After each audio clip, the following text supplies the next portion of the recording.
Hey guys, it's Brandon here, and I do want to apologize and say I'm sorry for not posting a video in so long.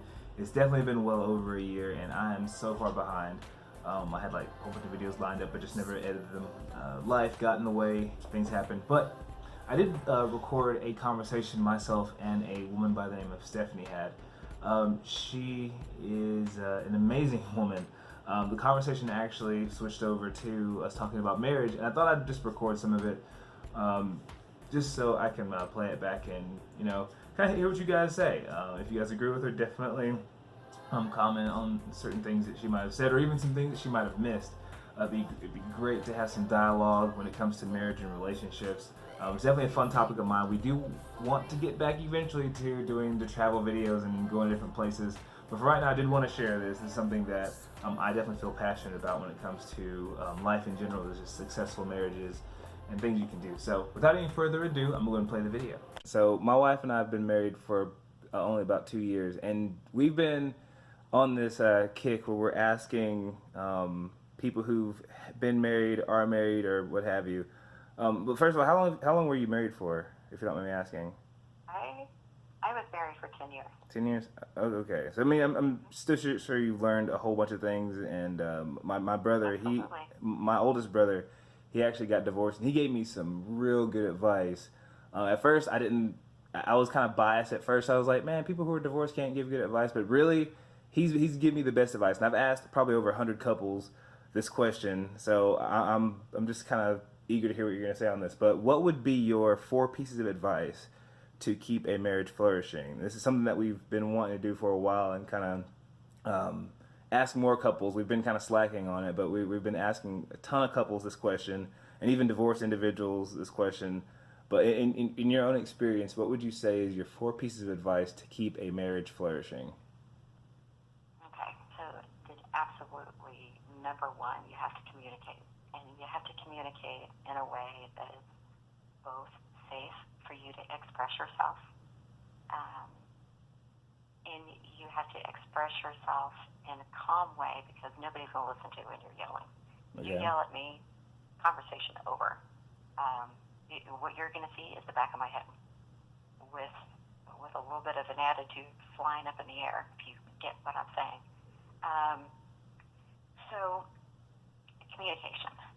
So Okay. communication is absolutely the number one thing. You have to have that, and you have to create an environment that is safe for you to express yourself.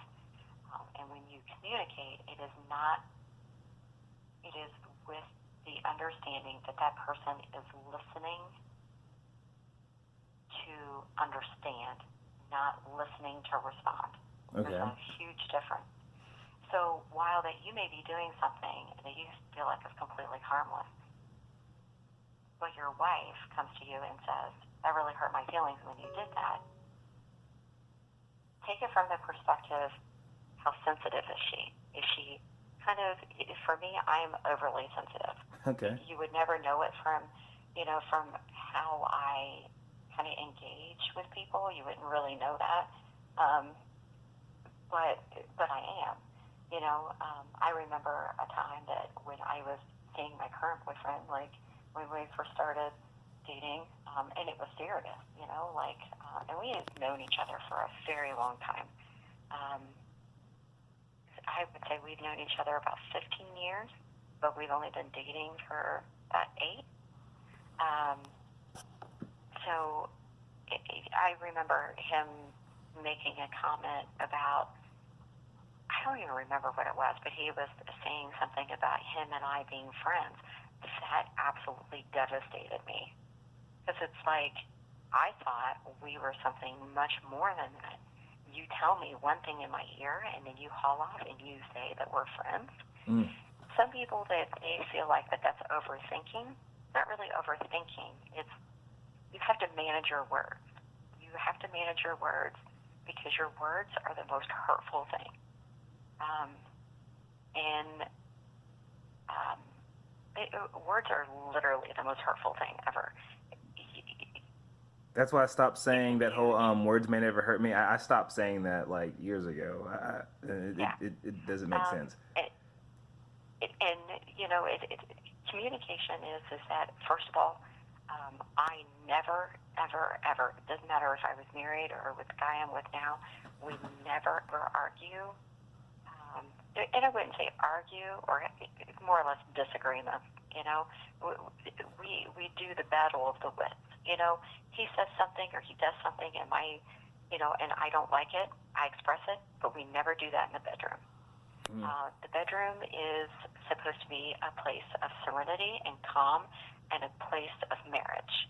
It is not supposed to be a place of confrontation and uneasy and anxiety. It's supposed to be a serenity of marriage and of love and affection.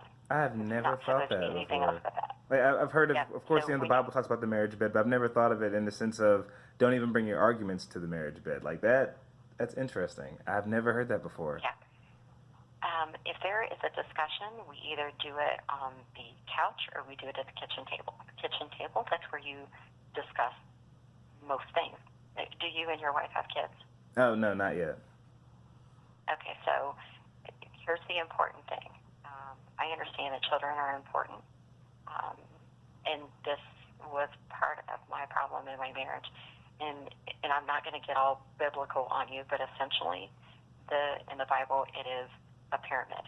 You put God first, then you put your marriage, and then you put your children. Right. Your children have to be taught an example of what a marriage is. And what a good marriage is that you support each other, you love each other, and you also support God, and you're devoted to that, right?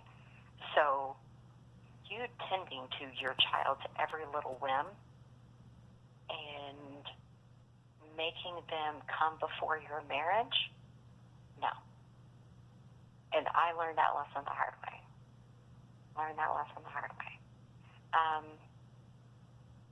So communication, I'd have to say, and number two is being appreciative. Sometimes it's not a matter of what you do that shows that person that you're appreciative. Sometimes the words are really good. So this goes back to what I was saying before.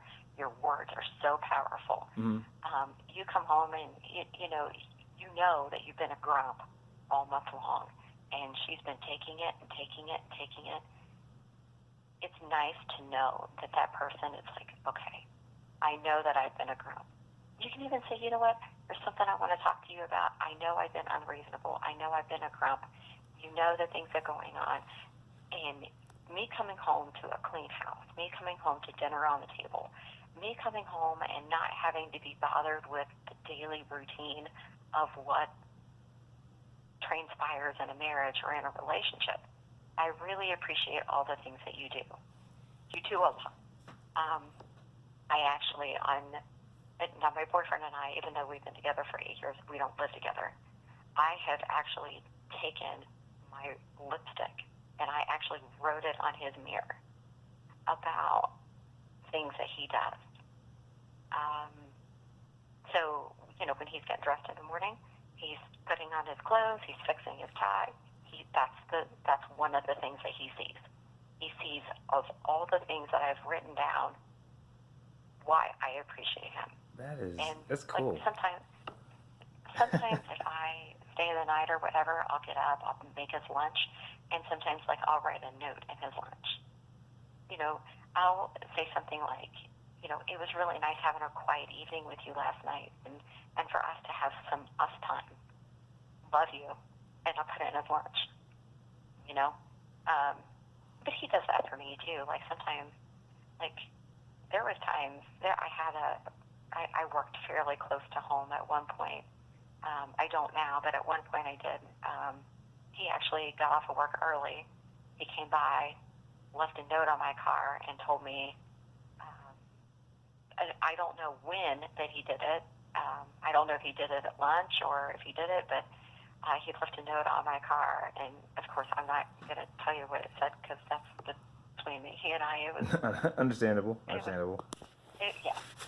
kind of pervy, but me allowing him to be a dude, right? So that's the important thing is that I understand that girls are princesses and they're prissy and this and that, but you have to allow this man in your life to just be a dude. Let him just be gross and disgusting and be a pervert and And when he makes a perverted joke, giggle, you know? Because guys, believe it or not, think about it. If you told your wife a perverted joke and she giggled, how does that make you feel? Like, You feel like she a dude, got it. right? Haha, she got it. Yeah. Right. You feel like a man, right? But when your wife turns to you and be like, "That's so disgusting. Why would you say that to me?" How does that make you feel? It makes you feel bad, of course. That Yeah. makes you right. You feel bad. You're like, oh my gosh, like she didn't get the joke, you know. So just kind of think about that kind of stuff, you know. That's really the only two things. Well, Well, you gave me a lot within those two, so that's definitely much yeah, appreciated. but you have to be affectionate. You have to be affectionate. Mm-hmm. And I'm not really one that's a super affectionate person. Like I'm okay if my leg touches your leg. I'm okay if my foot touches, but I don't want to be like having him like with his arm around me and stuff. Like I feel smothered, and then I actually get too warm. It's like, dude, can I just put my feet on you and just, you know, just let me put my feet on you. I'm not asking you for a foot rub. I'm Yeah. asking you for me to put my feet on you. And that's him is, you know, he's a little bit more affectionate than I am.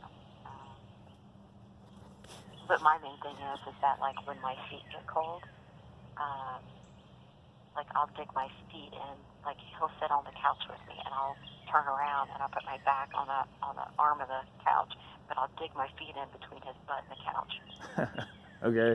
Yeah. And that to me is being affectionate. And to him, he's like, well, why don't you get a blanket and why don't you curl up with me? And it's like, no.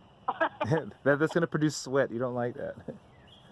Yeah, I mean the only time I want to sweat is like if I'm out there riding my bike or walking or jogging or whatever, you know.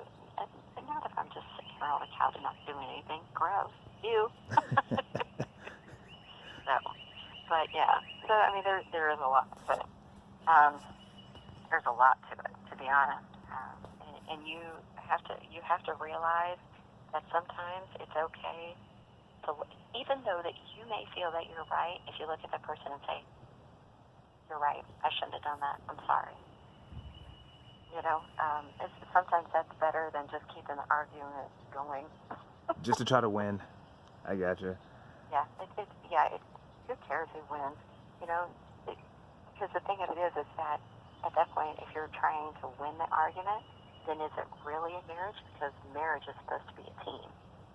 If you're on the same team, then why are you competing against each other to win an argument?